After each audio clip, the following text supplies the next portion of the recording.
Europe దేశాలకి షాకింగ్‌కి గురి చేస్తూ ఒక వీడియోని రిలీజ్ చేసింది ఇరాన్. ఇప్పటికే తన చుట్టూ ఉన్న గల్ఫ్ దేశాల్లో ఉన్నటువంటి అమెరికా ఎయిర్ బేస్‌లు ధ్వంసం చేయడమే కాకుండా, మధ్యప్రాచ్యంలో ఉన్నటువంటి దూర ప్రాంతాల్లో ఉన్నటువంటి అమెరికన్ ఎయిర్ బేస్‌లను కూడా ధ్వంసం చేసి చూపించినటువంటి ఇరాను, తాజాగా తను కొత్తగా రహస్యంగా ఈ 4 నెలల్లో తయారు చేసిన ఒక క్షిపణిని పరీక్షించానని ఒక వీడియో రిలీజ్ చేసింది. అది ఏకంగా 2,500 కిలోమీటర్ల దూరం వెళ్తుందన్నది. దీన్ని ఖైబర్ షేఖన్ అన్నటువంటి పేరు పెట్టుకొచ్చారు. ఇది తాజాగా 2 మిస్సైల్స్‌ని ప్రయోగించి చూశారు. 2,500 కిలోమీటర్లు అంటే ఇటలీ దాకా మిస్సైల్ ప్రయోగం చేయగలదు. ఇటలీ, హంగరీ, ఆస్ట్రేలియాతో పాటుగా అనేక యూరప్ దేశాలని టచ్ చేయగలదు ఇప్పుడు ఇరాన్ ప్రయోగించి చూసిన క్షిపణి.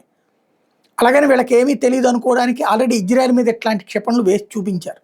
కాబట్టి ఇప్పుడు ప్రపంచ దేశాలకు ఒక థ్రెట్ క్రియేట్ చేశారు.